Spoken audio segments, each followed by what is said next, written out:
Bismillahirrahmanirrahim. Assalamualaikum warahmatullahi wabarakatuh. Ibu-ibu, bapak-bapak yang saya Waalaikumsalam. hormati, Alhamdulillah pada pagi hari ini kita bisa bertemu di eh, acara Gakopsa Talk, sebuah acara yang diadakan oleh Gakopsa Jabar yang akan membahas topik-topik aktual terkait koperasi yang sama-sama sedang kita geluti pada hari ini. Bapak Ibu yang saya hormati, kami mengucapkan terima kasih atas kesediaan bergabung dari sejumlah koperasi, mulai dari Bali, dari Jawa Timur, Jawa Tengah, Tangerang, lain dari Jawa Barat sendiri, serta wilayah lain yang mungkin belum bisa disebutkan namanya. Hari ini kita akan membicarakan satu topik terkait dengan ketidakpastian regulasi dan bagaimana kita melihat posisi kita sebagai koperasi hari ini. Kita harus apa yang harus kita bangun sehingga koperasi ini tetap bisa eksis sebagai sebuah gerakan pemberdayaan masyarakat, gerakan yang bersifat bottom up untuk mendorong kesejahteraan masyarakat. Alhamdulillah pada kesempatan kali ini sudah hadir Bapak Adi Suryadi selaku narsum kita pada pagi hari ini. Beliau nanti akan berbagi sejumlah informasi, fakta, dan data yang insya Allah akan bisa menjadi sebuah ilmu pengetahuan yang bermanfaat bagi kita semua. Baik, Bapak Ibu yang saya hormati, untuk mempersingkat waktu, mari sama-sama kita buka acara ini dengan membaca basmalah. Bismillahirrahmanirrahim. Selanjutnya saya persilakan ke Pak Adi untuk sedikit sebelum menyampaikan materinya mungkin akan sedikit berbicara sebagai Ketua Pengurus Gakopsa sebelum nanti langsung untuk menyampaikan materinya. Silakan Pak Adi. Baik, terima kasih. Apakah suara saya cukup jelas, Pak Lutfi? Jelas Pak Adi. Baik. Bismillahirrahmanirrahim. Assalamualaikum warahmatullahi wabarakatuh. Waalaikumsalam warahmatullahi wabarakatuh. Alhamdulillahirabbil alamin. Wassalatu wassalamu ala asrofil anbiya'i wal mursalin wa ala alihi washabihi ajmain. Yang kami hormati rekan-rekan aktivis gerakan koperasi di seluruh Indonesia ini ya, Pak Lutfi ya. Ya,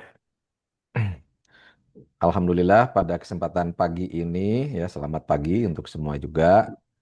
Kita bisa bertemu di Zoom meeting ini dalam rangka membahas hal-hal yang sangat urgent dan important ya mengenai kondisi koperasi kita saat ini dan bagaimana kita menghadapi opportunity and challenge ya, peluang dan tantangan yang update saat ini gitu.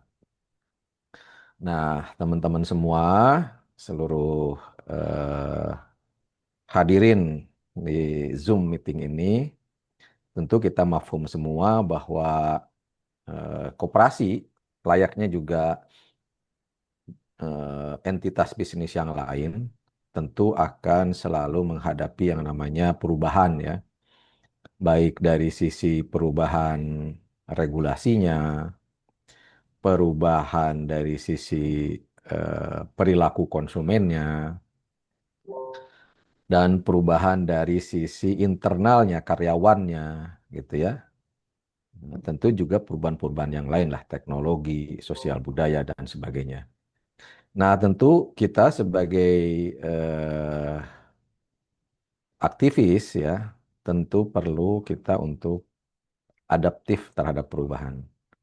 Karena ya katanya kan eh, saat ini yang lebih berbahaya itu adalah tidak relevan keberadaan kita, kemampuan kita, ya, mindset, skill set, dan tool set kita dengan kondisi perubahan zaman saat ini, ya. Nah, makanya Gakopsah Learning Center pada kesempatan Gakopsah Talk edisi yang keberapa Pak Lutfi sekarang? ke-8 Pak Adi. Ke-8 ya. Edisi yang ke-8 ini mengangkat tema bagaimana kita beradaptasi terhadap perubahan regulasi dan perubahan perilaku konsumen saat ini ya. Tentu kami dari Gakopsah Learning Center berharap ini bukan diskusi satu arah, ini merupakan diskusi yang multi direction ya, berbagai macam arah. Nah, kami berharap eh, pancingan kami, apa artinya, eh, umpan dari kami, dari presentasi yang akan nanti disampaikan itu semoga bisa menjadi bahan diskusi yang konstruktif ya, bagaimana kita menghadapi perubahan-perubahan tersebut. Gitu. Itu mungkin yang diharapkan, semoga kita sesuai dengan misi Gakopsah, yaitu bagaimana kita memberikan senantiasa pembelajaran dan pertumbuhan, agar senantiasa kita bisa bertumbuh ya kinerjanya gerakan koperasi di Indonesia ini. Sebagai pengantar mungkin dari saya seperti itu ya sambutan sebagai Ketua Gakopsah Learning Center. Semoga eh, Bapak-Bapak dan Ibu sekalian, adik-adik yang menghadiri Zoom ini bisa nanti kita berdiskusi ya agar berbagai macam perspektif, ya, opini, asumsi itu bisa berkembang dalam rangka kita mencari solusi yang konstruktif terhadap permasalahan-permasalahan yang dihadapi koperasi. Mungkin langsung saja ya, Pak Lutfi ya. Ya, mangga Pak Di, silakan langsung Pak Di. Baik, saya minta izin untuk menyampaikan presentasi saya ya.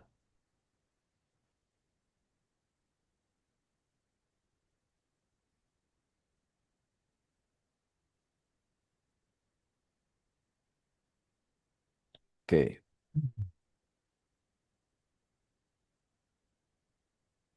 Jangan nuhun wae teh.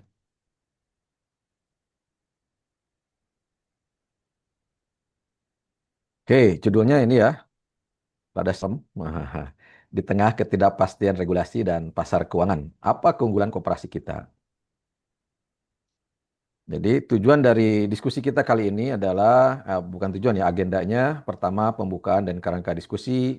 Yang kedua, tantangan nyata di lapangan itu seperti apa. Nanti akan disampaikan beberapa data. Kemudian yang ketiga, keunggulan koperasi yang masih relevan saat ini apa sih? Gitu ya. Dan kemudian yang keempat, bagaimana solusi kita untuk adaptif, bertahan dan bertumbuh di tengah perubahan-perubahan tersebut. Dan diakhiri mungkin dengan diskusi. Sebetulnya diskusi ini bisa sambil berjalan ya. Mungkin nanti dari teman-teman ada yang chat untuk bertanya, kami persilahkan. Gitu. Baik, kita masuk ke sesi pertama ya.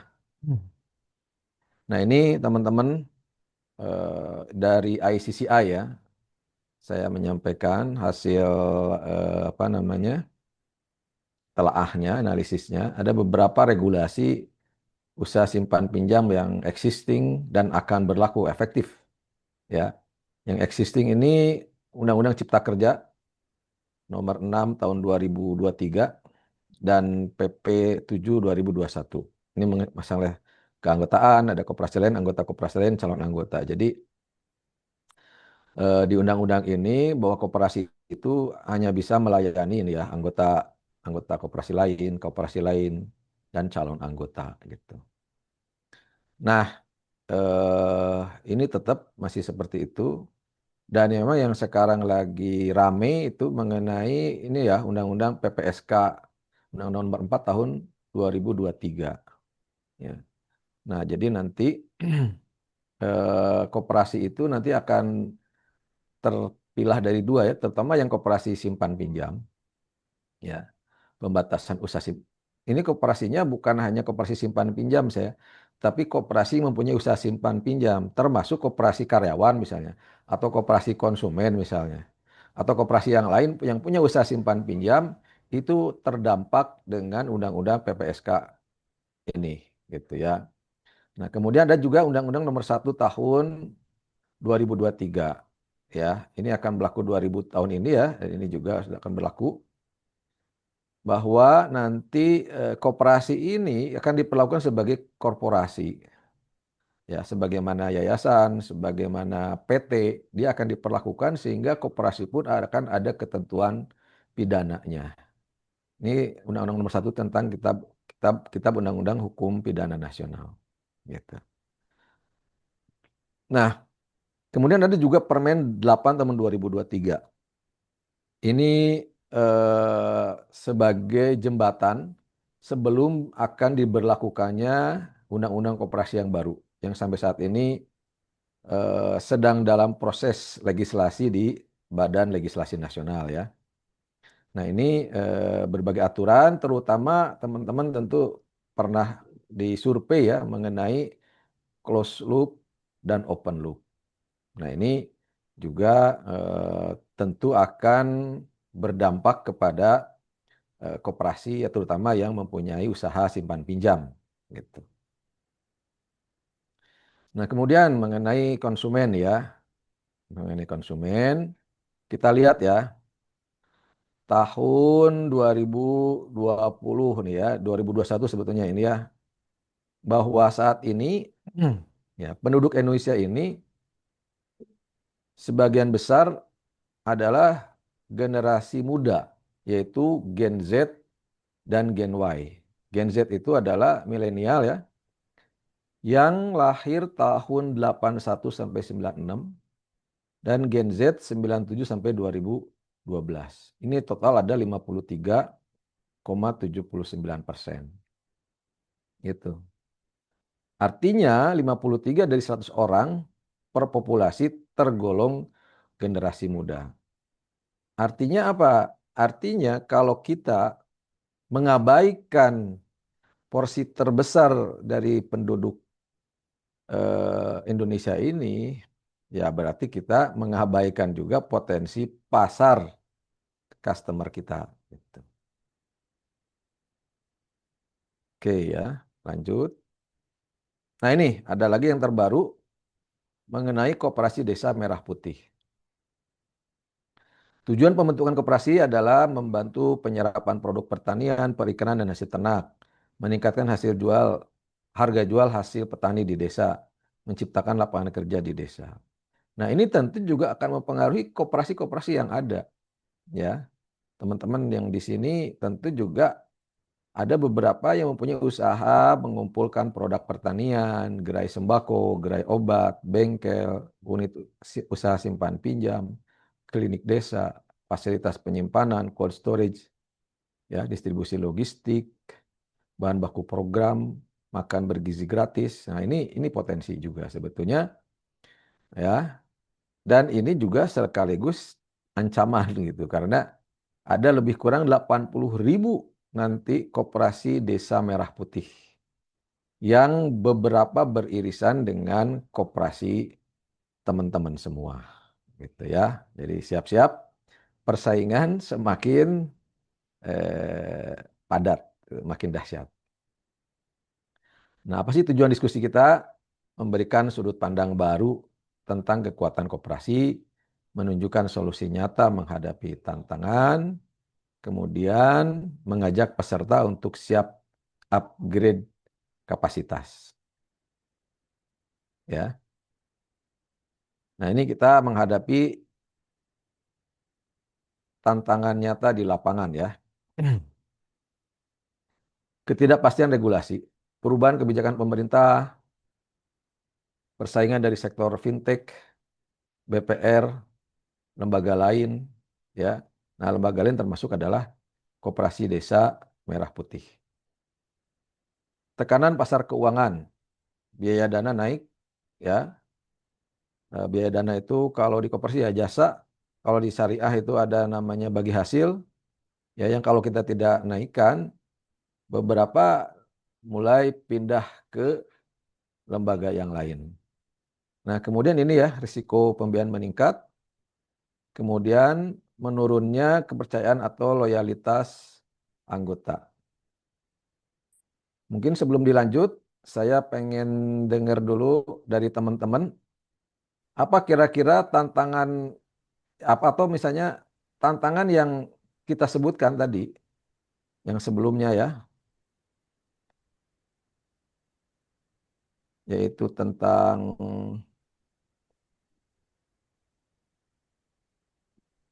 perubahan kebijakan pemerintah, persaingan dari sektor fintech, BPR, lembaga lain, ya, biaya dana naik, resiko pembiayaan meningkat. Apakah ini confirm nggak nih? Jangan-jangan cuma saya aja yang merasakan.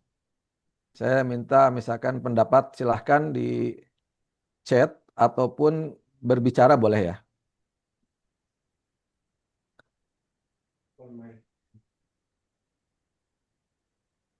Saya mau nanya nih, Teh Risma, ada Teh Risma, Rislianti Khairumah. Hadir, Pak. Ya, apakah betul yang disampaikan atau ada tambahan? Betul, 1.000.000%, Pak. Gimana yang dirasakan selama ini, Teh Risma? Yang paling terkini kita hadapi saat ini memang perubahan di regulasi. Mm-mm. Khairu Ummah itu harus spin-off ditargetkan di bulan Juni tahun ini. Kami sudah spin-off di bulan Mei kemarin. Kenapa diharuskan, Teh? Karena aset KSPPS-nya sudah melebihi batas sebagai USPPS, Pak. Oh, I see. Ya, ya, ya, ya. Ya, termasuk Padahal tadinya kan ini ya, tadinya KSPPS, terus rubah jadi koperasi serba jasa. usaha ya, atau Iya, koperasi betul. jasa. Nah, sekarang harus spin off lagi. Iya, harus Oh, spin off lagi dan akhirnya kami buat koperasi jasa lagi karena sudah ada retail juga harus bikin koperasi konsumen lagi. Begitu, Pak. Sementara. siap. Terima kasih. Sami-sami. A- ada lagi yang mau menambahkan selain yang disampaikan dari kami maupun dari Teh Risma nih, yang sekarang lagi hit atau lagi hype nih, apa nih kira-kira tantangannya? Di chat ada Pak Agung. Oke, di chat, tolong dibacain Pak Alfi. Mana Pak? Kalau di BMT Amanah Bersama, Oh, Amber ya, ya. sama Pak, Sama Pak. terutama persaingan dengan lembaga lain. Kadang kita dibanding-bandingkan dari sisi margin. Good. Ya, terima kasih ya, Kang Agung. Nah, ini berarti kaitannya dengan pasar keuangan. Ya, mungkin ditambahin ya, eh, persaingan. Oh ya, persaingan dari sektor fintech atau BPR lembaga lain. Nah, ini teman-teman, saat ini hampir semua ya lembaga keuangan termasuk bank itu juga naikin bunganya lah, naikin bunganya gitu. Untuk sisi simpanan gitu, untuk sisi simpanan. Sementara dari sisi pinjaman ya, apalagi gimana Pak Tan? Sementara dari sisi pinjaman itu juga terjadi persaingan. Sekarang fintech juga kan dibatasin bunganya ya, jadi tidak boleh mahal. Nah, ini juga akhirnya menyasar customer-customer kita. Oke, terima kasih ya. Kita lanjut. Nah, perilaku anggota berubah, digital first behavior. Ya, jadi teman-teman, mohon maaf ya, digitalisasi ini sekarang sudah bukan lagi pilihan, sudah menjadi kebutuhan dan keharusan, gitu ya. Karena kalau teman-teman nggak menyediakan digitalisasi, pasti mereka akan pindah, ya. Nah, ini saya mau nyampaikan ya, data nih, sama dari ICCI juga. Pengguna Gojek itu 38 juta, padahal baru 15 tahun. Ya, Tokopedia 126 juta per bulan transaksinya. Ya, baru 16 tahun. Ya, ada OVO ya 115 juta. Traveloka 40 juta. Ya. Dan ini beberapa beririsan ya dengan bisnis kita. Ya. Di Gojek ini kan ada GoPay. Ini wah ini beririsan gitu. Tokopedia dia jualan apa pulsa juga, jualan apa namanya kiris juga gitu. OVO sama ya. Nah, ini mereka dalam waktu singkat bisa meraih jutaan customer. Gitu. Nah, ini teman-teman yang berbahaya sekali, terjadinya involusi koperasi. Apa sih involusi koperasi? Jadi involusi koperasi itu adalah terjadinya penurunan produktivitas ya dan anggota koperasi. Koperasi juga banyak yang ditutup. Sementara di sisi yang lain kita lihat pengguna bank digital itu makin naik, pengguna internet itu makin naik, ya. Kalau demografi sudah mulai stagnan ya Indonesia itu jumlah penduduknya. Sementara kita lihat anggota koperasi makin menurun, ya. Ini seiring juga dengan pertanian, jumlah petani juga menurun. Nah, di sini dilihat bahwa hanya 39,5% koperasi yang memiliki program penjangkauan dan pengembangan generasi muda, ya. Hanya 40% koperasi Indonesia yang memiliki hubungan baik dengan komunitas orang muda. Nah, sebagaimana diketahui ya teman-teman semua, ada 3 segmen yang berubah. Dan kelihatannya kita memang harus mengarah ke sana. Yang pertama dari generasi old, ya generasi tua ke generasi muda. Perubahan itu nyata sekali, ya. Artinya teman-teman kalau tidak mulai menyasar segmen ini akan kemungkinan ditinggalkan, ya. Nah, ini sudah terjadi ya, bukan akan kemungkinan, ini sudah nyata ditinggalkan. From old to youth. Yang kedua, from man to woman, ya.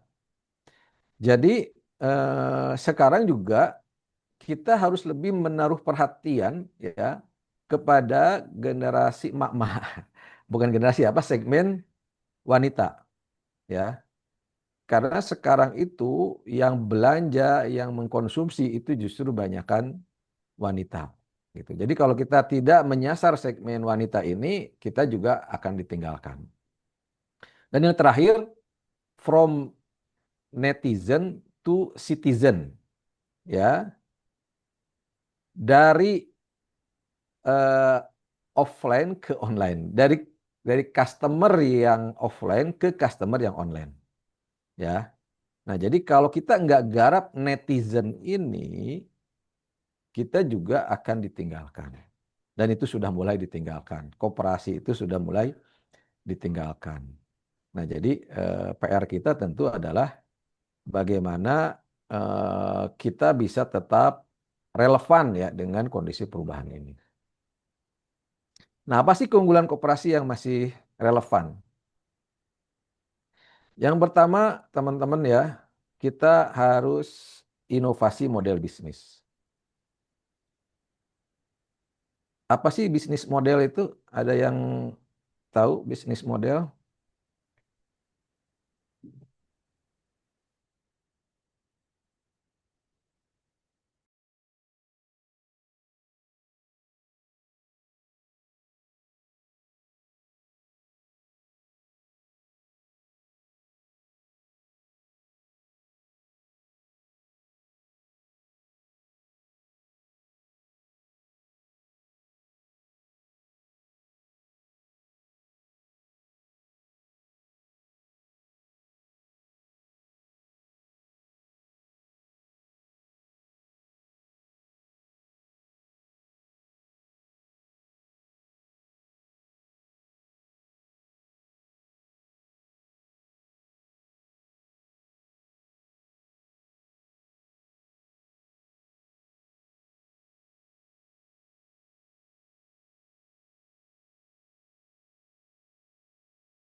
Suara mati, Kang.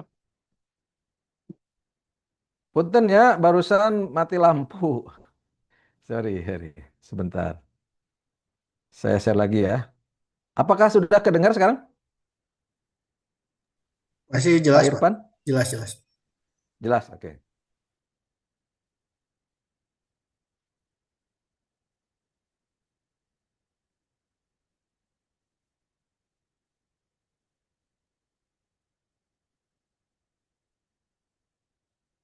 Ya, silakan. Mungkin ada yang eh, berbagi apa sih bisnis model?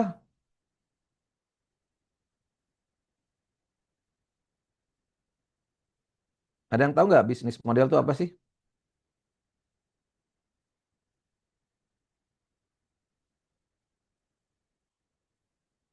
Pak Irfan welahnya. Pak Irfan, naon sih bisnis model teh Pak Irfan?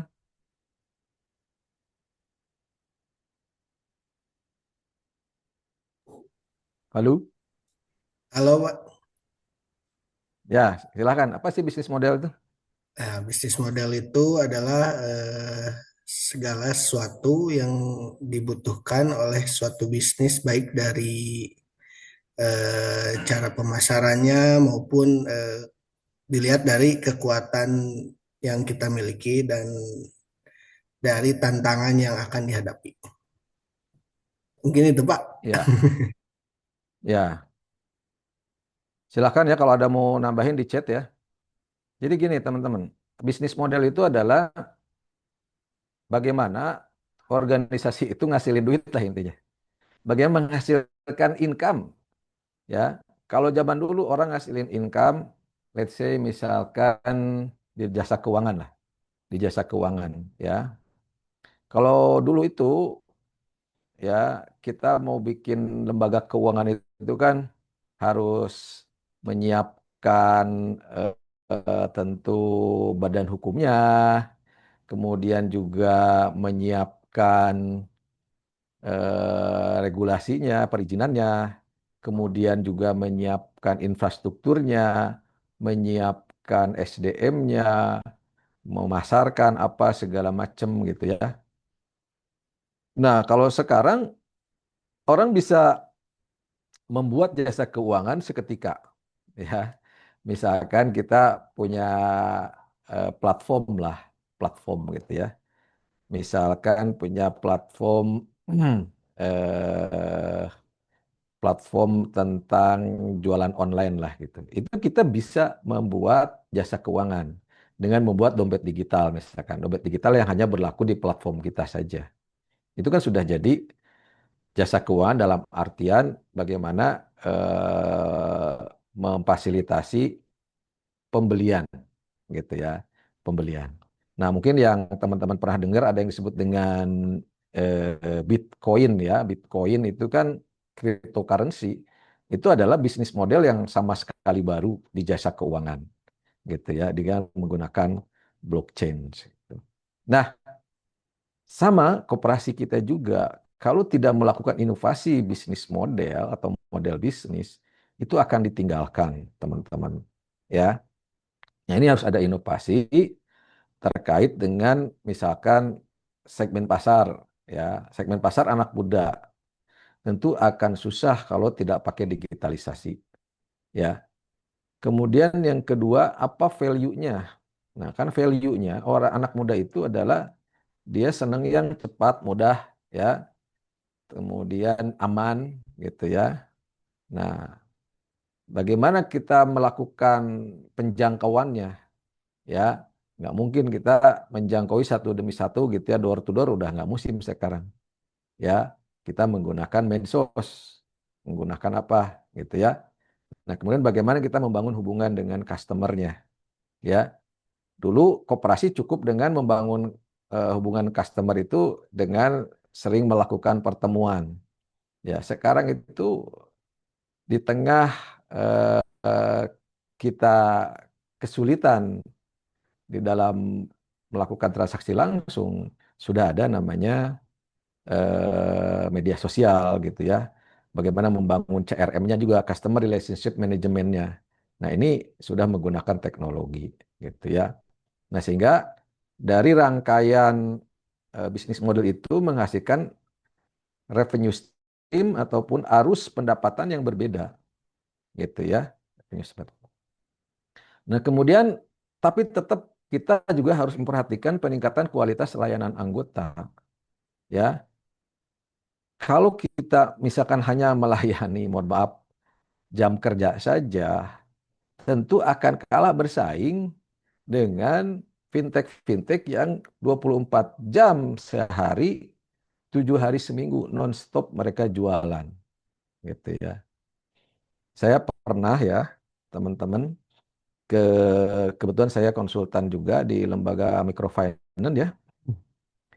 Itu ada satu fintech yang disbursement-nya, pencairannya sebulan itu 800 miliar.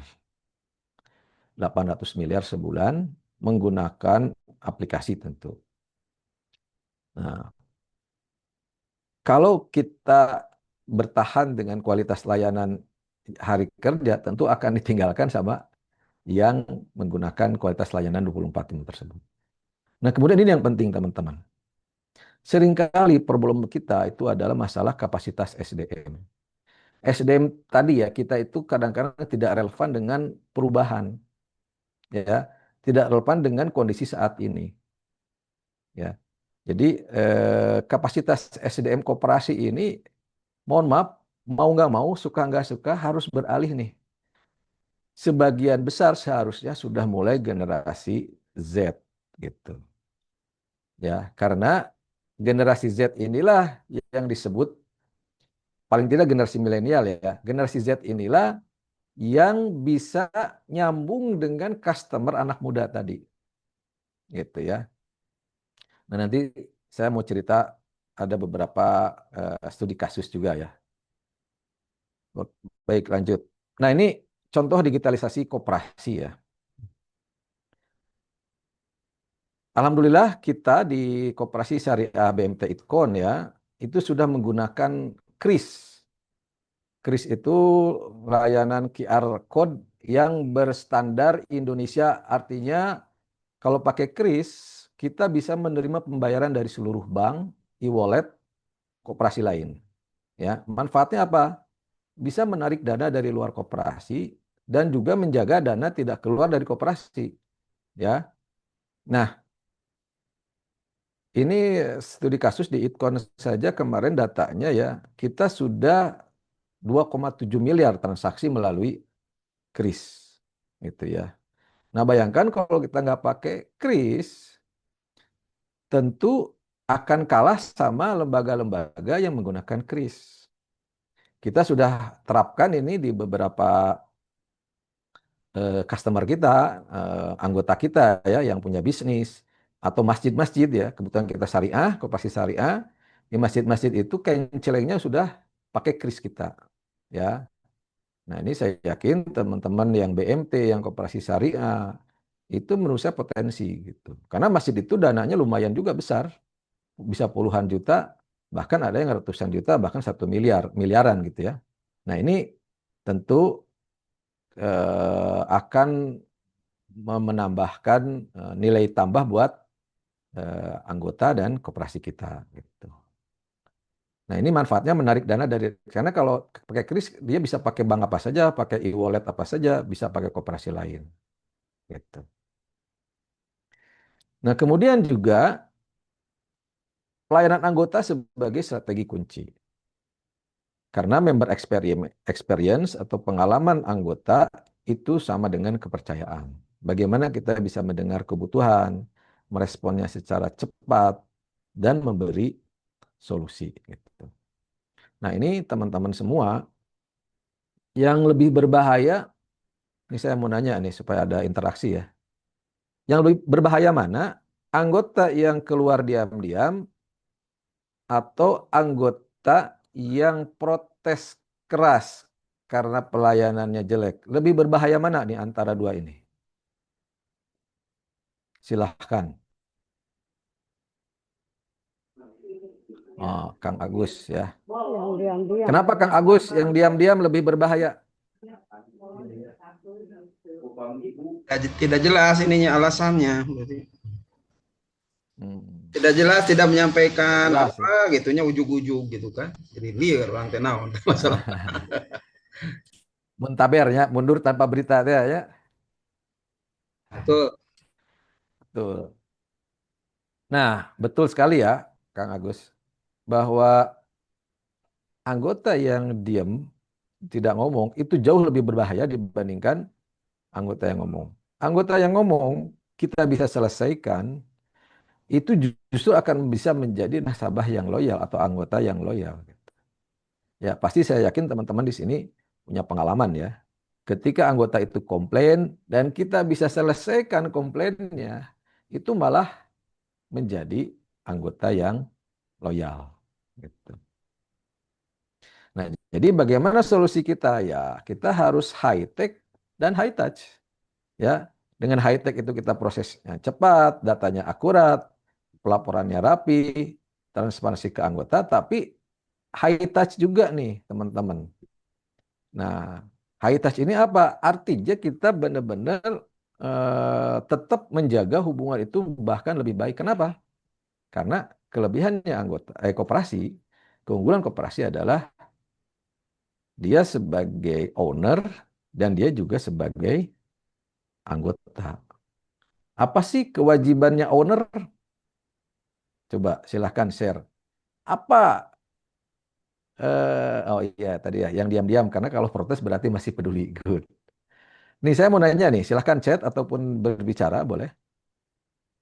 Eh, apa namanya?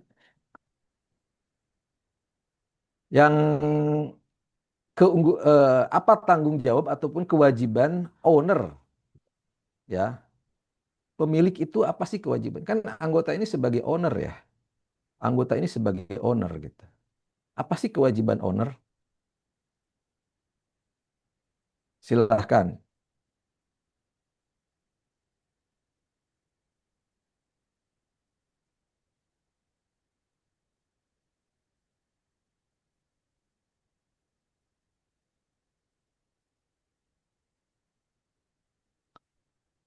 Kang Rohim, nah, Abdul Rohim ada. Kang Abdul Rohim, Hadir, Pak. apa sih tanggung jawab sebagai owner? Ya kewajiban yang mengembangkan perusahaan yang Good, ya. Nah, apa kelebihannya koperasi itu kan sebagai owner, dia juga sebagai customer, ya. Nah, silakan Kang Rohim. Apa yang bisa menjadi solusi nih? Kan dia juga customer juga gitu. Bagaimana menyatukan dua kepentingan ini? Gitu. Silakan Kang Rohim. ya ya kalau kita sebagai di anggota koperasi kan sebagai anggota dan juga pemilik ya berarti kita harus ya kalau bahasa di koperasi kan kalau kita sebagai anggota harus rajin simpanan semuanya harus jalan terus apalagi simpesnya atau yang produk-produk yang lainnya dan produk-produk pembiayaan lainnya baik tabungan atau pinjaman kita harus pergunakan gitu. Good. Mantap. Makasih Kang Rohim. Nah, ada Bu Rinda sama ini BMT Niscaya Usaha Rakyat Maju. Ini dari mana nih? Boleh sebutkan namanya BMT Niscaya Usaha Rakyat Maju?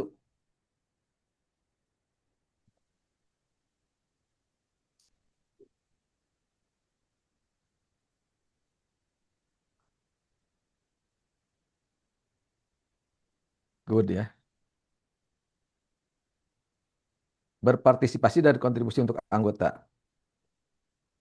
Dari Kebumen. Oh, good. Ini dari Jawa Tengah. Betul sekali ya, teman-teman. Eh, apa sih kelebihan koperasi yang tidak dimiliki oleh lembaga yang lain? Karena kan gini, kita itu ya kalau mau bersaing yang sebagai pemenang gitu ya, sebagai pemenang persaingan, lebih bagus mana? Memperbaiki kelemahan atau memperkuat keunggulan? Silahkan chat. Pertanyaan saya, kalau ada dua pilihan, lebih mudah mana memperkuat keunggulan atau memperbaiki kelemahan? Silahkan. Survei saya pengen tahu nih. Silahkan chat. Good, Kang Agus memperkuat keunggulan. Kenapa Kang Agus memperkuat keunggulan lebih mudah dibandingkan memperbaiki kelemahan? Ya, kayaknya lebih mudah. Kayaknya lebih mudah ya, Meren. Yang lain, yang Good, lain. ya, karena lebih mudah meureun. Nah, jadi teman-teman, memang dalam teori persaingan jauh lebih mudah. Misalkan gini, kita eh, orang Sunda lah misalnya, orang Sunda.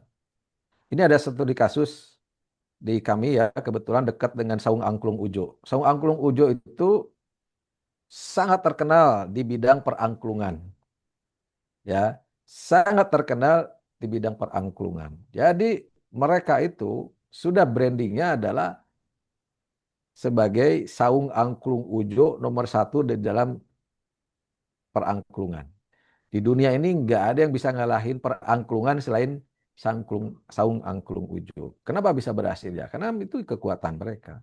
Kalau mereka misalnya bikin band ya seperti ini, seperti orang lain, mungkin nggak akan terkenal sekarang. Jadi Saung Angklung Ujo itu mungkin bagi teman-teman yang belum tahu ya, Saung Angklung Ujo itu adalah suatu tempat wisata budaya, seni dan budaya ya, yang ada di daerah Padasuka di Kota Bandung. Dia itu sudah melanglang buana ke seluruh dunia untuk menampilkan seni dan budaya Sunda. Dan dia bisa menjadi unggul, usahanya berkembang besar gitu. Karena dia punya keunikan, yaitu satu-satunya ya. Makanya teman-teman bisnis itu harus nyari satu-satunya gitu. Satu-satunya apa? Akses. Nah, koperasi keunggulannya adalah, oh ini ada yang berbeda nih, memperbaiki kelemahan. Oke, nggak apa-apa ya. Nah, eh, kalau dalam teori persaingan tadi ya, bahwa memperbaiki keunggulan itu lebih mudah. Nah, di koperasi keunggulannya adalah dia anggota itu juga sebagai pemilik. Pemilik tujuannya adalah dia membesarkan bisnisnya. Kalau kita punya bisnis sebagai owner, naikin bisnisnya. Nah, gimana caranya? Caranya adalah dengan berpartisipasi aktif. Tadi ada yang menyampaikan ya. Berpartisipasi dan berkontribusi untuk koperasi. Benar itu. Dari BMT Niscaya Usaha Rakyat Maju ya. Bahwa sederhana sebetulnya. Nah, makanya kelihatannya ke depan kita harus punya indikator kinerja itu ya. Indikator kinerja itu adalah partisipasi anggota. Harus diukur.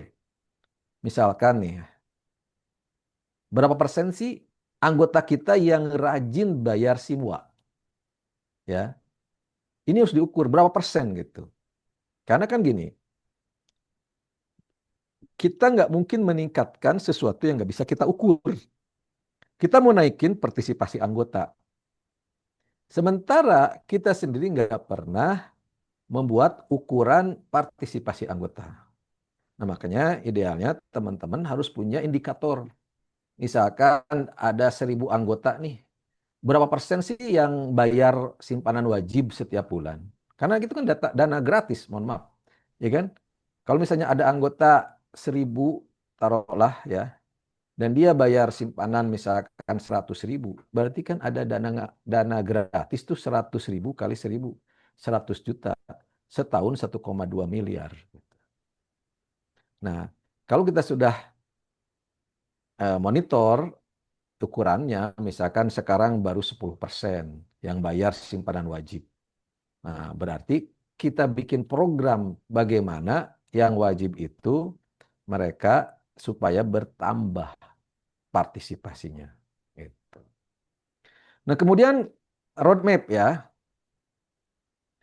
Ini saya ngambil contoh bagaimana kita harus punya roadmap perubahan digital transformation. Ini contohnya Bank Mandiri ya. Pertama dia melakukan modernisasi sistem, reliability dan availability. Reliability itu artinya kehandalan. Bagaimana kita ngebangun sistem yang handal, yang nggak mudah crash ya. Availability, kemudahan, ketersediaan, ya. Mereka sudah membuat super apps namanya Livin Mandiri, ya. Nah, kemudian yang kedua, dia melakukan digitize bisnis proses, mendigitalisasikan bisnis prosesnya, mulai dari perekrutan. Sekarang kan bikin tabungan nggak usah datang ke kantor, mereka cukup membuka aplikasi dan daftar secara online, tidak perlu bertemu muka, gitu. Kemudian user experience dan innovation, ya. Nah, ini teman-teman, kita harus melakukan inovasi. Kalau nggak melakukan inovasi, kita akan kalah sama yang melakukan inovasi. Ya, di Livin Mandiri itu disebutnya super apps. Kenapa disebut super apps? Karena semua jasa keuangan sudah ada, baik simpanan, pinjaman, ya, asuransi, kemudian apa namanya, pembayaran, ya, pembayaran, dan yang terakhir mereka juga sudah mulai jualan apa namanya, pasar modal, ya, reksadana, jualan sukuk retail, jualan obligasi retail, ori, gitu ya. Nah, sehingga benar-benar customer centric solution, ya. Gimana caranya si customer itu problemnya, masalahnya terkait jasa keuangan dan perbankan bisa diselesaikan dengan satu aplikasi, yaitu Livin Mandiri, ya. Ini customer yang retail, ya, customer yang tentu yang customer corporate mereka bikin juga, ya. Kemudian ini build partnership. Build partnership itu artinya apa? Jadi mereka membangun kemitraan, membangun ekosistem. Ya, misalkan gini, ya. Nah, ini mungkin bisa juga diadopsi, ya, di koperasi kita. Misalkan koperasi kita dekat dengan sekolah. Gimana kita bangun ekosistem sekolah itu agar semua jasa keuangan, misalnya kita koperasi simpan pinjam, semua ekosistem di sekolah tersebut bisa menggunakan jasa keuangannya koperasi. Misalkan dari mulai pembayaran SPP, ya, kemudian juga tabungan simpanan pendidikannya, ya, kemudian pembiayaan gurunya, ya, kemudian pembiayaan dana talangan BOS misalnya, kemudian apalagi cateringnya, ya, MBG-nya, ya, apa MBG itu? Makan bergizi gratisnya, gitu ya. Kita kerjasama dengan dapur MBG agar keuangannya melalui koperasi kita. Nah, itu contoh bagaimana kita ngebangun ekosistem sehingga apapun ekosistemnya, sub-subsistemnya, itu jasa keuangannya misalkan melalui koperasi kita. Dan itu memungkinkan sebetulnya dengan digitalisasi koperasi. Mungkin itu sebagai pengantar diskusi kita, ya, teman-teman semua. Dan insya Allah eh, kita di bulan ini, ya, Pak Lutfi, ya, mungkin disampaikan, silahkan Pak Lutfi sambil memandu diskusi tentang program kita di bulan ini yang terkait dengan webinar kita. Silahkan Pak Lutfi. Ya, terima kasih Pak Adi. Para peserta yang saya hormati, terkait dengan webinar kita kali ini, insya Allah kami menyampaikan beberapa kegiatan yang akan dilaksanakan oleh Gakopsa di bulan eh, Juni ini. Pertama, kita akan mengadakan kegiatan ini hari ini, kegiatan eh, Gakopsa Talk. Lalu yang besok hari kemudian hari Rabu besok kita ada webinar online terkait dengan topik pemanfaatan Google Workspace untuk meningkatkan pelayanan operasional dan produktivitas koperasi. Nanti bisa dilihat di chatroom akan disampaikan oleh Kang Irfan juga. Kemudian dalam eh, kita juga akan mengadakan kegiatan sertifikasi dan uji kompetensi untuk manajer dan pengurus koperasi. Sertifikasi dan uji kompetensi untuk manajer koperasi itu insya Allah akan kita adakan di pekan depan, tanggal 17-18 Juni. Nah, kemudian tadi terkait dengan bagaimana mengoptimalkan kekuatan koperasi, tanggal 19 Juni kita akan mengadakan pelatihan offline dengan topik pelayanan prima untuk meningkatkan loyalitas anggota koperasi. Karena bagaimanapun juga koperasi itu mutlak mengandalkan kekuatan dari anggotanya. Dan anggota untuk menjadi energi yang positif, maka kita harus membutuhkan anggota-anggota yang loyal. Anggota yang loyal itu sesungguhnya bisa dibentuk, bisa didesain dengan menyiapkan pelayanan prima untuk meningkatkan loyalitas anggota koperasi. Jadi untuk yang kegiatan kami di tanggal 19 Juni, itu insya Allah akan dipandu oleh Bapak Setiadi Nuryatin, seorang praktisi eh, lembaga keuangan, dan beliau akan berbagi pada tanggal 19 Juni. Ini pesertanya, nanti mungkin link pesertanya bisa nanti disampaikan oleh Kang Irfan. Itu beberapa kegiatan Gakopsa, jadi kami ulangi. Besok kita ada webinar online terkait dengan topik pemanfaatan Google Workspace untuk meningkatkan pelayanan operasional dan produktivitas koperasi. Kemudian pekan depan kita akan mengadakan kegiatan uji sertifikasi kompetensi koperasi. Kemudian itu tanggal 17-18. Kemudian pada tanggal 19 Juni, Gakopsa akan mengadakan pelatihan offline terkait dengan topik pelayanan prima untuk meningkatkan loyalitas anggota koperasi. Jadi Gakopsa memandang bahwa untuk meningkatkan peran dan partisipasi anggota memang harus dilakukan sejumlah langkah, harus disiapkan oleh pengurus maupun pengelola koperasi agar bisa mendapatkan anggota-anggota yang loyal dan berkontribusi untuk terus mengembangkan koperasi. Kira-kira itu ide yang disampaikan oleh Gakopsa. Mangga selanjutnya kita bisa berdiskusi. Ini ada satu di chat room, ada apa ya yang menarik nih dari Kang Agung BMT Amanah Bersama. Nanti mungkin kita bisa saling tukar pikiran ya para peserta yang hadir pada kesempatan kali ini. Kan tadi Pak Adi sudah menyampaikan terkait dengan kebijakan di Permen 8 itu terkait dengan penggolongan koperasi menjadi closed loop atau open loop. Nah, di sini ada di chat room Kang Agung dari Amanah Bersama menyampaikan barangkali bisa dibahas apakah closed loop menjadi hambatan dalam pengembangan digital di koperasi.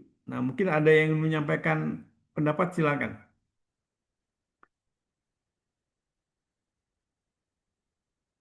Mungkin dari saya langsung ya, mungkin Pak Lutfi ya. Silakan Pak Adi dulu. Ya, ini problematika yang bisa kita lihat atau kita rubah bisa menjadi peluang juga sebetulnya.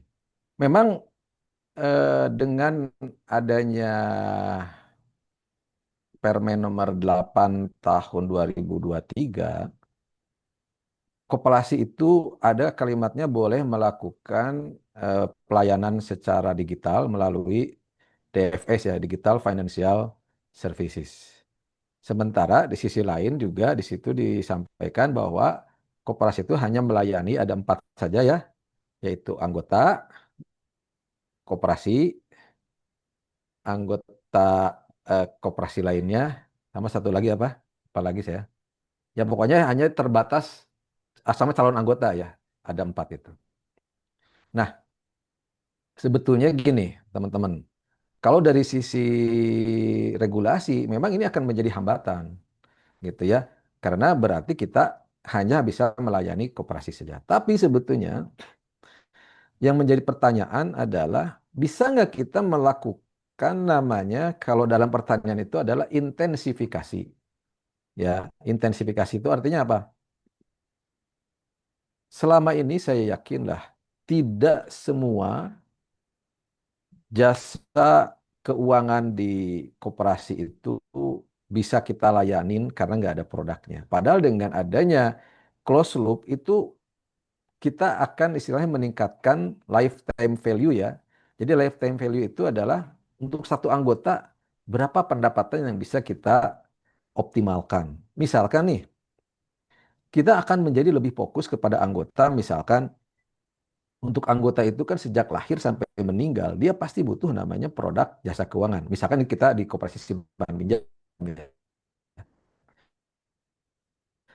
supaya lebih mengerucut, anggota ketika lahir dia pasti butuh biaya kelahiran. Kita bisa bikin produk namanya misalkan tabungan rencana melahirkan misalnya, ya. Kemudian anak tersebut kemudian mau sekolah, itu kita bisa buat namanya simpanan, misalkan kalau di BMT itu kan ada simpanan pendidikan menuju sarjana. Itu mulai dari lahir sudah disiapkan dananya untuk pendidikan, gitu ya. Atau kita juga misalnya kalau ketika sudah dewasa ada simpanan untuk menikah gitu. Kalau dia berbisnis kita ada pembiayaan gitu ya. Kalau dia pembayaran jasa keuangan pembayaran itu pastilah ada namanya bayar listrik, bayar telepon, bayar ini. Tinggal bagaimana kita tadi meningkatkan engagement. Apa tuh engagement? Engagement itu bagaimana meningkatkan interaksi ya. Interaksi antara koperasi dengan anggota gitu. Jadi mungkin ke depan itu secara ekstensifikasi kita mungkin akan terbatas tuh, ya karena kita hanya bisa melayani anggota saja gitu. Tapi secara intensifikasi kita akan lebih kuat secara engagementnya, secara customer intimacy-nya.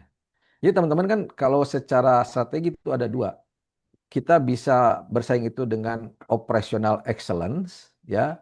Kita memperhebat layanan operasional kita. Atau yang kedua yaitu kita meningkatkan customer intimacy, kedekatan dengan customer, gitu.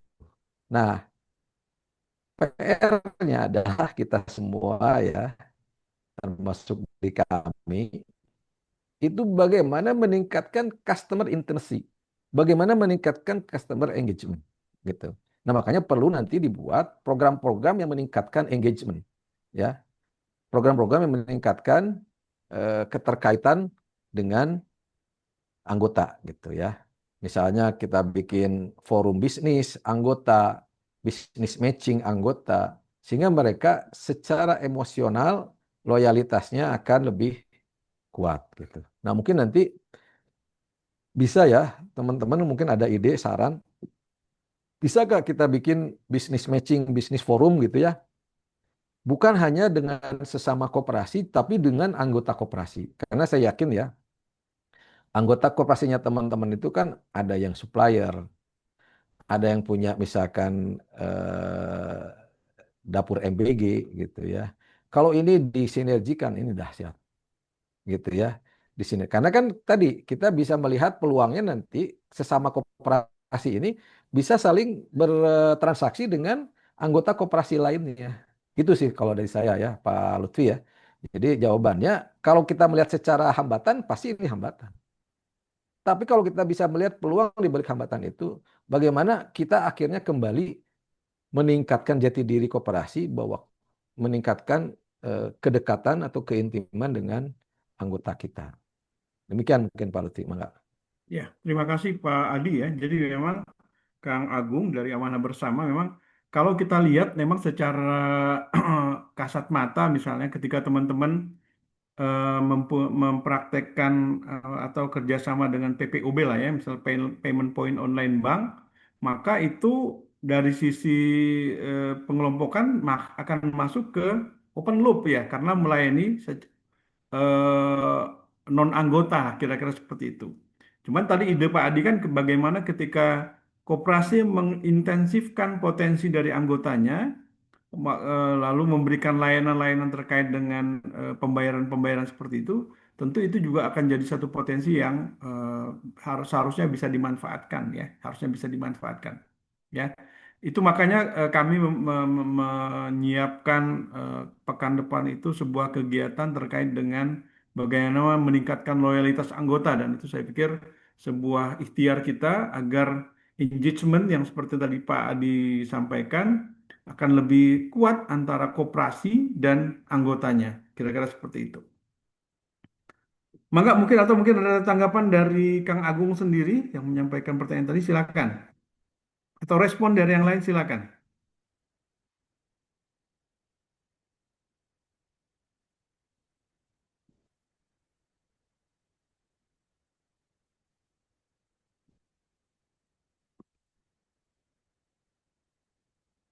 Maka silakan Bapak Ibu yang mungkin ada yang ingin ditanyakan. Hari ini ada beberapa koperasi yang mungkin baru kali ini ya bergabung dengan acara Gakopsal Talk. Tadi ada Pak dari KSP Sindu Arta Sedana itu ada Bapak Gede Artawan ya. Maka mungkin Pak Gede dari Bali ada yang ingin disampaikan. Tadi kebetulan ketika ini eh, pendapatnya agak berbeda dengan yang lain, Pak. Apakah memperkuat kelemahan atau memperkuat keunggulan atau memperbaiki kelemahan? Pak Gede pendapatnya berbeda. Mungkin ada sudut pandang yang berbeda. Silakan Pak Gede Artawan. Selamat pagi, Pak. Pagi Pak Gede, silakan Pak Gede. Ya, kenapa kelemahan yang harus dideteksi itu untuk memperkuat koperasi sebenarnya.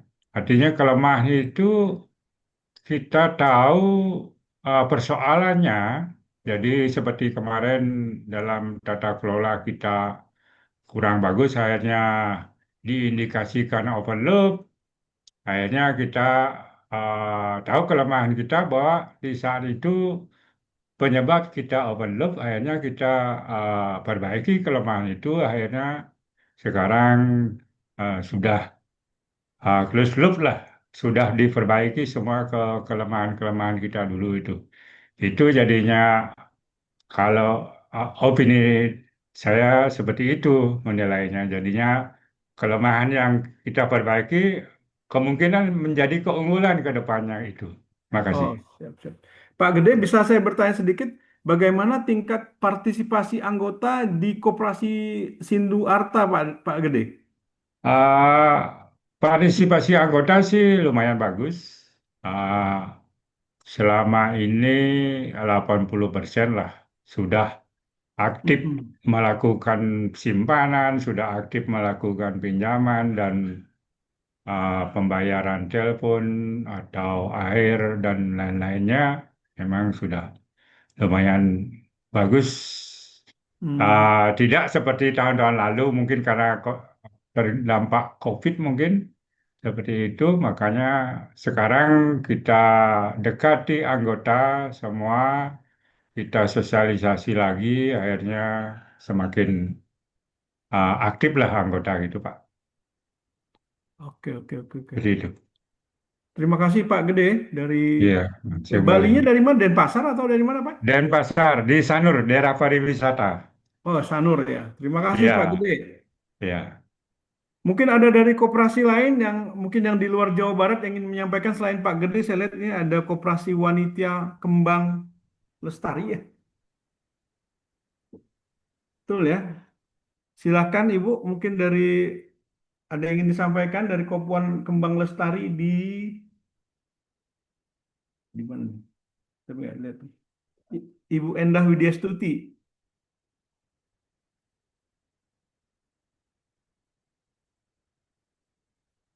Atau mungkin yang lain, silakan. Mungkin Bapak Ibu bisa menyampaikan tantangan yang dihadapi hari ini secara aktual. Mungkin kita bisa bicara untuk kita bisa bahas bersama melalui forum online ini. Silakan. Pak Cecep Khairul Ummah, silakan Pak Cecep. Speakernya nyalain Pak. Mic, maka Pak Cecep. Ya, Assalamualaikum warahmatullahi wabarakatuh. Waalaikumsalam warahmatullahi wabarakatuh. Sehat Pak Adi, Pak Lutfi. Alhamdulillah Pak Cecep. Alhamdulillah, Pak Cecep. Langsung saja ya, berkaitan dengan koperasi ini kita memang tantangannya itu eh, yang pertama ekstern dan internalnya ini ya. Yang di ekstern itu image koperasi itu sudah apa ya, sudah sering makin menurun gitu ya, karena banyak kejadian-kejadian tentang koperasi-koperasi yang abal-abal yang mempengaruhi image koperasi-koperasi lain yang sebenarnya bagus gitu. Yang kedua, eh, generasi muda yang memang tidak banyak apa ya, tertarik dengan koperasi. Ini mempengaruhi juga apa namanya, koperasi yang seharusnya bisa apa ya, mengajak anak muda yang memahami, karena anak muda ini kan memang orang-orang yang sebagian pendidikannya tinggi ya, sudah ada yang S1 bahkan mungkin S2, tapi mereka tidak tertarik dengan koperasi. Nah, di sini memang bagaimana kita bisa mengajak mereka dengan eh, apa namanya, pendidikan yang formal gitu ya. Artinya gini, ketika kita mengajak koperasi seperti biasa-biasa saja, tidak ada lembaga pendidikan yang formal, yang mungkin misalnya tingkatan SMK, SMA koperasi misalnya kita eh, buka, dan mereka lebih tahu apa sih itu koperasi, manfaat koperasi dan sebagainya. Bahkan tadi disampaikan sebenarnya keunggulan koperasi itu banyak gitu ya. Nah, sekarang untuk Gen Z ini bahkan mereka mungkin tidak tertarik dengan koperasi, apalagi dengan koperasi yang image-nya semakin menurun karena tingkah laku orang-orang yang tidak bertanggung jawab mengatasnamakan koperasi. Bagaimana kita supaya ini bisa menarik anak muda dengan pendidikan koperasi atau pendidikan formal untuk koperasi. Terima kasih, Pak. Assalamualaikum warahmatullahi wabarakatuh. Waalaikumsalam warahmatullahi wabarakatuh. Pak Adi mungkin bisa itu Pak Adi dikasih itu respon, silakan Pak Adi. Pertanyaan dari Pak Cep bagaimana Ya, terkait dengan Gen makasih ya Pak Cecep, Khair Umah Bogor nih. Alhamdulillah bisa bertemu lagi. eh ya, ini tantangan ya. Saya sama Kang Irfan waktu itu ya ke Ikopin nih. Ikopin yang universitas sekarang ya, jadi Universitas Ikopin. Dulu Institut Koperasi Indonesia. Di Jatinangor kita ngasih sharing lah tentang dulu tuh tentang tantangan ya, tantangan koperasi ya. Mungkin hampir mirip dengan ini. Saya tes ombak ya, Kang Cecep. Mahasiswa itu kan hampir semua mahasiswa Ikopin gitu. Saya tanya, dari seluruh mahasiswa itu, ya, saya tanya, ada yang jadi anggota koperasi nggak? Ternyata yang ngacung cuma 2 orang, Kang Cecep. Dari sekitar 100 eh, peserta gitu ya. Padahal itu adalah mahasiswa berapa yang mau bekerja di koperasi gitu ya. Ya. Nah ini lebih parah lagi, nggak ada yang mau bekerja di lembaga koperasi. Artinya memang ya mohon maaf, saya bukan ini, tapi kita membuka mata ya kenyataannya di masyarakat anak muda, terutama segmen pasar anak muda. Koperasi ini betul apa yang disampaikan Pak Cecep. Sudah tidak lagi menarik. Sudah tidak lagi menarik. Terus gimana dong solusinya? Nah, tentu solusi yang paling jitu adalah dengan bagaimana kita membuat program-program yang relate atau berkaitan berhubungan dengan mereka. Nah, ini salah satu contoh ya. Mungkin teman-teman pernah dengar namanya Masjid Sejuta Pemuda gitu ya. Masjid Sejuta Pemuda itu dia membuat program itu ya terkait dengan benar-benar anak muda gitu. Ya, misalkan dia ngadain pengajian, misalkan ngadain pengajian ya yang relate dengan anak muda. Misalkan bagaimana itu artinya pacaran secara syariah lah misalkan seperti itu gitu. Atau mereka juga ngadain misalkan kalau di Bandung ya, misalkan di Bandung itu ada masjid yang ngadain lomba lari gitu ya, maraton, mini maraton gitu. Yang sekarang lagi rame lah, apa namanya teh? Fun run ya, fun run, lari tapi eh, lari santai lah gitu ya. Nah ini memang harus kita lakukan kalau kita mau menyasar kalau kita mau menyasar segmen anak muda gitu. Itu menjadi keharusan. Jadi ya memang ini menantang gitu. Karena terutama permasalahannya apa coba? SDM kita rata-rata bukan anak muda gitu.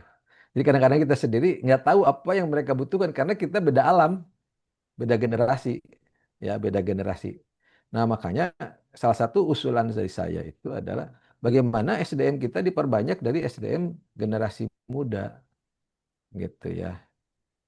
Nah kalau di kami di ITKON ini kebetulan kita ada lembaga yang lain namanya lembaga ITKON Peduli ya. Lembaga ITKON Peduli itu lembaga sosial. Nah ini semuanya anak muda. Ya alhamdulillah gitu dari sisi ininya gaya-gayanya bikin program-programnya itu udah udah emang pengaruh sih menurut saya bagaimana membangun hubungan ya relationship dengan segmen itu ketika yang menjadi karyawan kitanya pun adalah generasi-generasi muda. Ya, setahu saya semua sekarang namanya lembaga-lembaga besar, bank, perusahaan-perusahaan besar itu sudah mulai merekrut anak muda supaya bisa menggali kebutuhan secara lebih pas gitu ya. Karena kan kalau kita belajar tentang marketing, marketing itu awalnya kan dari riset pasar ya, dari riset pasar. Jadi kita harus tahu benar-benar apa sih yang dibutuhkan dan diinginkan oleh segmen pasar kita. Nah, setelah benar-benar kita tahu, kita kembangkan namanya dengan product development, pengembangan produk ataupun program, ya, produk ataupun development program gitu. Nah, setelah programnya ini jadi, itu nggak akan bisa eh, di exchange kalau kita tidak melakukan komunikasi yang baik ya. Kita bikinlah program pemasaran ataupun promosi namanya mengkomunikasikan value ya. Nah, setelah itu kita melakukan layanan customer service. Nah, ini juga customer service itu kan ada dari mulai fisiknya gitu. Kalau anak muda ya tentu kita harus menyesuaikan gitu ya. Artinya teman-teman menyasar segmen anak muda ini kita pertama benar-benar mengetahui dengan riset apa yang dibutuhkan dan diinginkan segmen tersebut. Yang kedua kita kembangin produk ataupun program yang pas gitu. Nah, yang ketiga adalah bagaimana mengkomunikasikannya. Nah, itu saluran channel komunikasi pun antara milenial, Gen X sama Gen Z itu beda-beda gitu ya. Kalau untuk Gen Z itu TikTok, Instagram paling enggak gitu ya. Tapi kalau kayak generasi X termasuk saya itu Facebook gitu. Nah, ini juga pemilihan channel distribusi itu juga akan mempengaruhi gitu. Tapi menurut saya tadi ya sesuai dengan prediksi para ahli ya bahwa ke depan itu segmen anak muda ini makin besar gitu. Jadi kalau kita nggak garap, kita akan ditinggalkan dan bisa jadi, mohon maaf, kita akan kalah bersaing. Itu penginten Pak Lutfi, enggak? Ya, memang menarik ya apa yang disampaikan oleh Pak Adi tadi dan bagaimana pertanyaan Pak Cecep itu adalah realitas yang kita hadapi hari ini. Bagaimana generasi muda kita memang tidak tertarik, bahkan itu pun walaupun itu adanya di kampus yang spesifik mempelajari tentang koperasi. Ini jadi perhatian untuk kita semua. Jadi memang tuntutannya adalah bagaimana kalau kita memang ingin serius menggarap eh, ke keanggotaan kita dari generasi muda, maka kita juga harus serius menyiapkan program-program yang relate, yang berhubungan dan bisa mengena di hati mereka gitu loh. Dan saluran komunikasi media sosial medianya juga harus diperhatikan agar memang bisa terkoneksi dengan eh, sasaran yang ingin kita capai. Mangga mungkin ada yang ingin ditanyakan, yang lain silakan. Ini ada dari Darut Tauhid ada Ibu Yayah, kemudian ada juga dari eh, Koperasi Berkah Raja Bersama Balai Endah ada Ibu Mona, kemudian ada beberapa ibu-ibu yang lain ya, karena sekali lagi ibu-ibu itu juga bagian dari kekuatan yang harus diperhatikan dalam pengembangan koperasi ya. Atau di sini juga tadi ada ibu dari koperasi wanita di Jawa Tengah ya, salah satu koperasi wanita Jawa Tengah ya.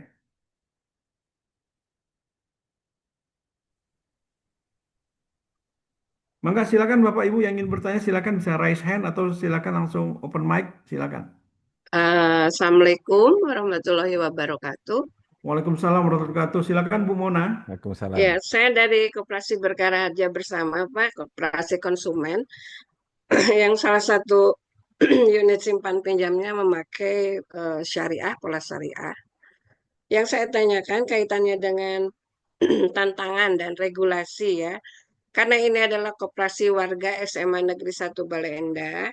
Ya, di antaranya kami terdampak dengan regulasi, misalnya salah satu kegiatan usaha kami adalah seragam gitu ya. Nah, ada regulasi dari pemerintah Provinsi Jawa Barat mengenai hal ini. Nah, tapi ya seperti yang sudah dikatakan bahwa kita berusaha merencanakan sesuatu yang kira-kira eh, bisa tetap berjalan tapi tidak menyimpang dari regulasi. Kemudian masalah kepengurusan, Pak, kepengurusan itu kami di koperasi itu kan anggotanya banyak guru-guru SMA, Bale Endah, tapi ada warga juga. Nah, ada gap ya di situ tuh banyak yang sudah tua-tua mau pensiun, kemudian Gen Z-nya juga banyak, yang sudah menjadi anggota juga banyak. Masalah kepengurusan, nah itu kita harus berpikir keras bagaimana caranya apa namanya memberikan apa estafet kepengurusan gitu ya dengan eh, punya kapasitas yang bagus juga untuk nanti ke depannya. Mungkin ada saran. Nanti kami sudah mencoba dengan memberikan pelatihan, tapi mungkin ada saran yang lebih baik untuk Gen Z nanti dalam hal pemilihan kepengurusan.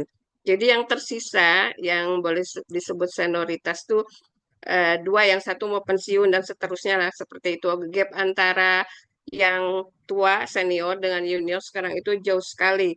Jadi hanya tersisa sedikit yang senior, jadi banyak yang junior atau Gen Z-nya juga anggotanya. Kebutuhan Gen Z itu tidak seperti kebutuhan yang senior gitu ya Pak. Banyak ibu-ibu muda bahkan ada yang belum menikah. Nah itu otomatis kan mempengaruhi juga terhadap hasil usaha kemungkinan. Ah, Nah, itu saja yang saya tanyakan. Jadi faktor SDM juga faktor daripada regulasi. Terima kasih. Terima kasih Bu Mona ya. Jadi memang kalau kita lihat koperasi-koperasi yang koperasi sekolah ya, yang mungkin sementara ini sebelumnya mungkin ada usaha-usaha terkait penyiapan baju seragam dan seterusnya. Mulai tahun ini kebijakan dari Jabar satu itu tidak boleh diadakan di sekolah ya. Jadi itu harus di luar luar kegiatan sekolah. Even itu koperasi yang ada di sekolah ya Bu Mona ya. Lalu yang kedua terkait dengan estafet kepengurusan ya, karena bisa jadi memang selama ini yaitu tadi relate seperti yang Pak Cecep sampaikan, koperasi diurus oleh senior-senior, sementara kalau di koperasi sekolah dia mentok dengan ketika guru senior yang menjadi pengurus koperasi itu harus memasuki masa pensiun, kira-kira seperti itu ya. Jadi ini eh, dua permasalahan yang disampaikan oleh Bu Mona tadi Pak Adi. Pertama terkait dengan usahanya, ketika dia mentok dengan regulasi, tadi misalnya terkait dengan pengadaan seragam sekolah ya, kayak itu yang selama ini bisa jadi menjadi sumber pendapatan yang lumayan untuk koperasi sekolah. Kemudian juga tadi terkait dengan masalah bagaimana agar estafet kepengurusan itu bisa berjalan mulus karena memang guru-guru senior yang selama ini berdedikasi untuk mendorong kehadiran koperasi di sekolah juga harus memasuki masa pensiunnya. Mungkin bisa dapat tanggapan, silakan Pak Adi. Baik, terima kasih ya dari Koperasi BRB Bale Endah ya. Ya, ini ya bukti nyata betapa regulasi ini bisa sangat berdampak kepada bisnis. Apapun sebetulnya apapun ya. Dulu pernah ingat nggak ada sampai sekarang sih adanya zonasi ya, zonasi di dalam penerimaan siswa gitu. Nah itu yang terdampak adalah bisnis bimbel ya, bisnis bimbel ya. Orang nggak usah pintar-pintar, yang penting deket gitu ya. Nah ini pengaruh gitu ya. Nah sekarang koperasi ya, terutama di Jawa Barat, mungkin beberapa teman yang di luar Jawa Barat kurang relate ya. Nah di Jawa Barat ini gubernur kita yang baru ini beberapa kebijakannya memang drastis ya berubah gitu ya. Nah ini salah satunya adalah pengadaan seragam, pengadaan buku apa segala macam itu ada beberapa termasuk ini apa yang lagi rame tuh Bu Mona, apa piknik teh, piknik Karya wisata. Dilarang studi tour, studi tour. studi tour, studi tour gitu ya, studi tour. Nah gimana sih kita menyikapi ini gitu ya? Yang jelas kalau dilawan ya nggak bisa, nggak bisa. Cuman saya yakin ada beberapa aspek yang belum kita jeli melihat peluang justru.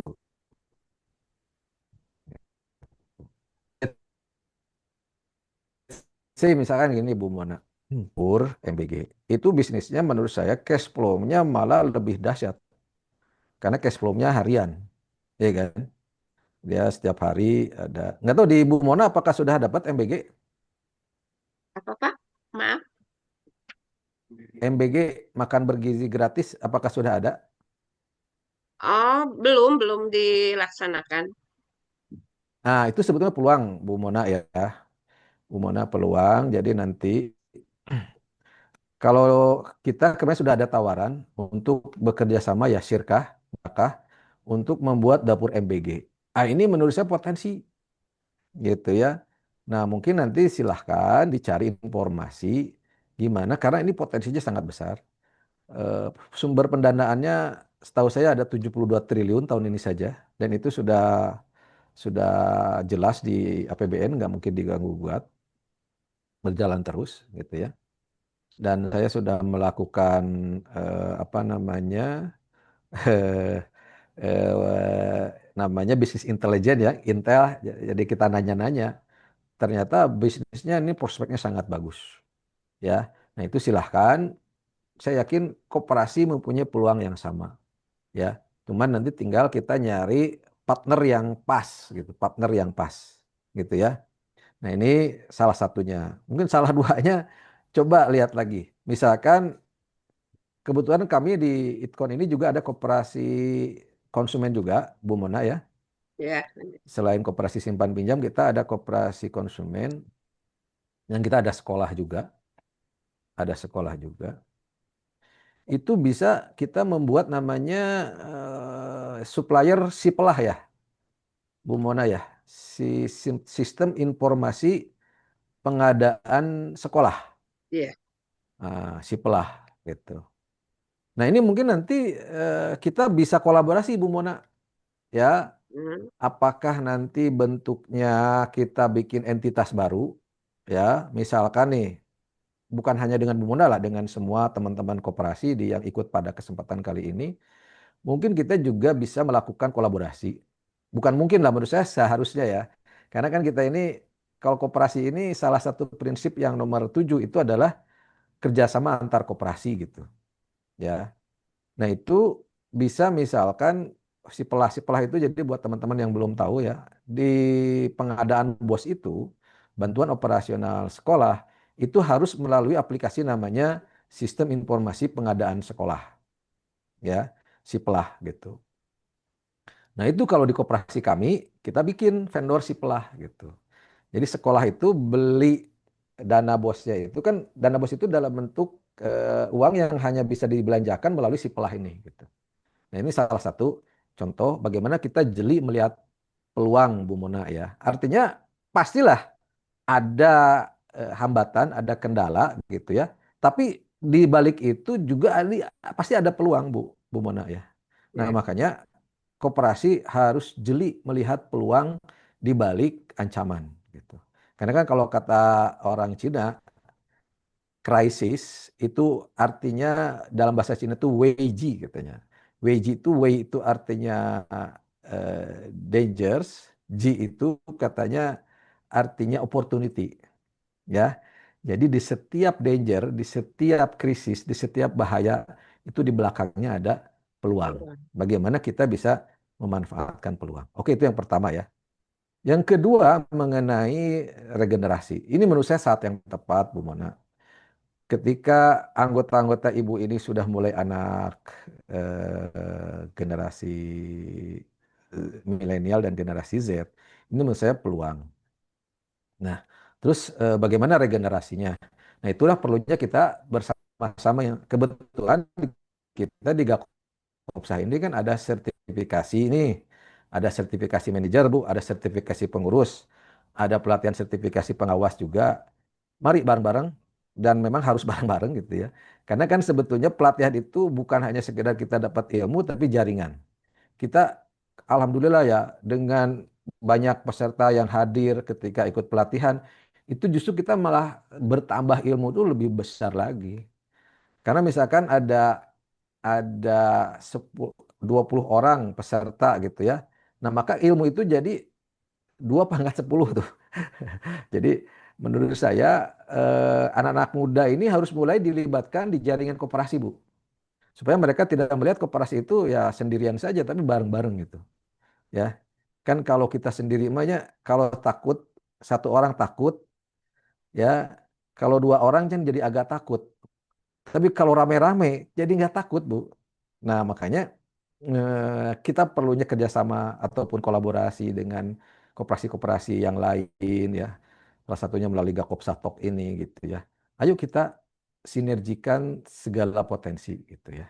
Supaya memang namanya koperasi itu kan sesuai dengan namanya, ko itu bersama-sama, operation itu bekerja ya.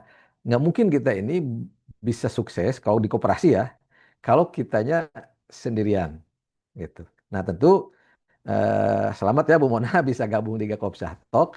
Nanti next step-nya silahkan Bu, kita hampir setiap bulan itu pasti ada event-event.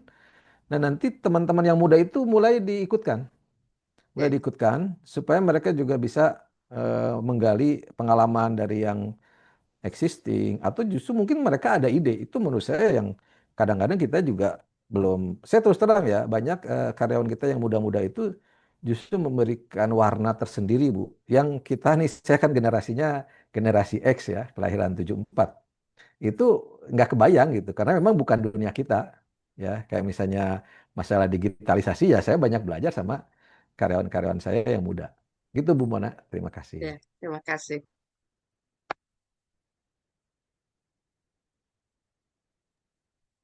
Baik, Bapak Ibu sekalian, jadi memang kita melihat bagaimana pentingnya proses pendidikan koperasi itu. Paling enggak topik-topik terkait dengan pengenalan koperasi Bapak Ibu harus sampaikan dengan baik kepada anggotanya maupun baik yang terutama untuk yang ada di segmen anak-anak muda ya. Sehingga kita berharap nanti pada saat mereka sudah paham bagaimana konsep koperasi itu seharusnya bekerja, mereka paham dan mereka juga tahu di mana ruang mereka bisa bergerak sehingga mereka bisa tertarik untuk bergabung di gerakan koperasi kita.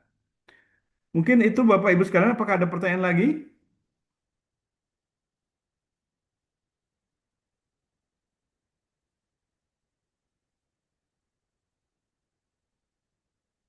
Oke ya, sepertinya sudah cukup acara Gakopsa Talk kita hari ini. Sekali lagi kami mengucapkan terima kasih atas partisipasi Bapak Ibu sekalian dari seluruh Indonesia yang bergabung pada kesempatan kali ini. Kita berharap bisa terus menjalin komunikasi dan menjalin sinergi antar koperasi kita dan Gakopsa sebagai sebuah koperasi sekunder juga bersedia untuk bekerja sama dengan rekan-rekan koperasi yang lain, terutama di sisi peningkatan kapasitas SDM, karena memang peningkatan kapasitas SDM perlu skala tertentu dan itu biasanya lebih mudah dilaksanakan oleh sebuah koperasi sekunder seperti Gakopsa. Baik, kami ucapkan terima kasih sekali lagi atas perhatian Bapak Ibu sekalian. Terima kasih untuk Pak Andi yang bersedia menjadi narasumber kita pada pagi hari ini. Terakhir, mohon semua peserta yang mengikuti kegiatan Pak hari ini bisa mengaktifkan kameranya dulu. Kita akan mengambil foto bersamanya, akan diambil oleh Kang Irfan.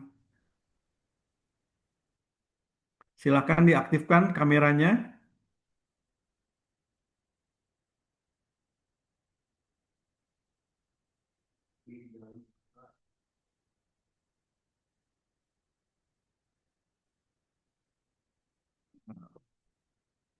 Silakan Kang Irfan, sudah on semua. Ibu Yaya mungkin dari Darut Tauhid bisa on kamera. Silakan ya. Oke, siap. Bentar, Pak. Silakan silakan.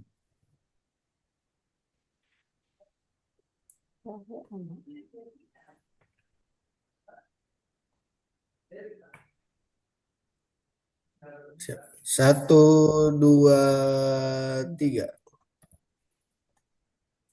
Oke, yang kedua. Slide kedua.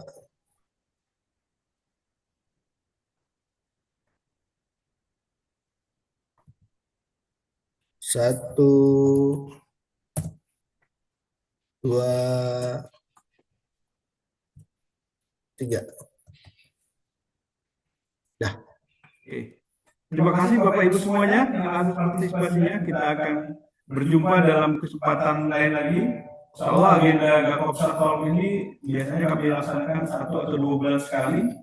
Maka silakan jika ada topik-topik yang ingin dibahas dan dianggap relate untuk kita bahas bersama, nanti kami akan angkat dalam Gakopsa Talk berikutnya. Terima kasih sekali lagi. Terima kasih sekali lagi. Mohon maaf Pak Lutfi bila mau ada menambahkan dulu? kekurangan. Wassalamualaikum warahmatullahi Pak Adi, wabarakatuh. Pak Lutfi, halo. Pak Lutfi, Silakan Pak Adi. materi nanti dikirim ke Pak Irfan ya masing-masing ya. Jadi Boleh. yang belum isi register agar register dulu nama sama nomor WA-nya ke Pak Irfan. Untuk nanti materi sama sertifikat ya, sertifikat Zoom ini dikirim yang elektronik. Ya, siap. Maka yang belum mengisi link pendaftaran serta tadi, coba bisa di-share di grup ini, di chat Kang Irfan. Nanti kita akan share materi melalui WA atau yang nomor yang telah diregister. Jadi yang izin Pak. Tadi ada beberapa yang dari link ya yang kami share. Maka silakan isi untuk mendapatkan materi yang diberikan hari ini.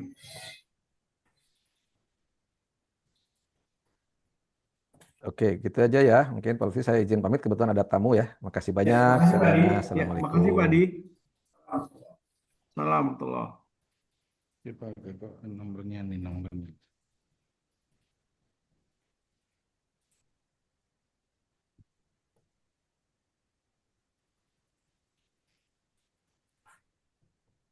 Kosong 857.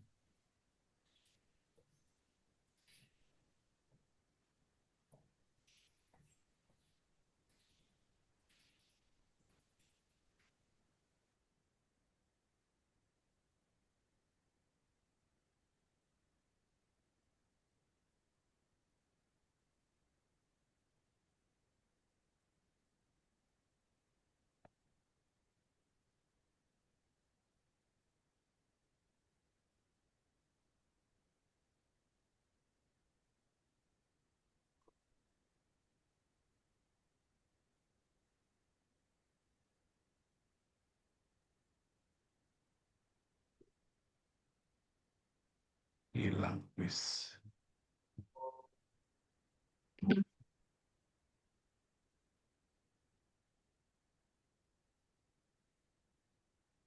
Mohon maaf kalau BMT DRI Tegal singkatan apa ya DRI-nya ya Pak ya? Dina Rahmat Insani, Pak. Oh, Dinar Rahmat Insani di Tegal ya Pak ya? Tegal ya. Iya. Terima kasih Bapak penyelenggaraan Zoom-nya. Sama-sama Pak. Ya. Mudah-mudahan kita bisa selalu aktif, Pak. Ya, saya biasanya ikut kegiatan di kami itu pernah dari Pekalongan Pak.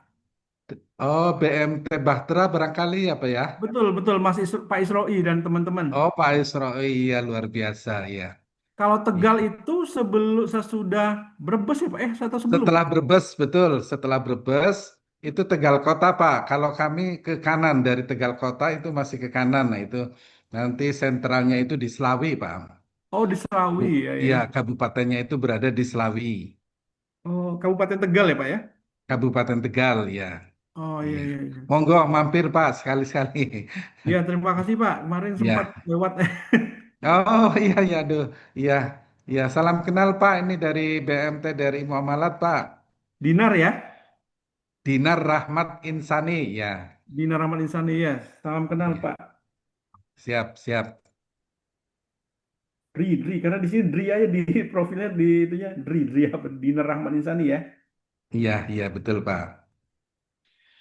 Siap, siap. Terima kasih Pak. Sama-sama.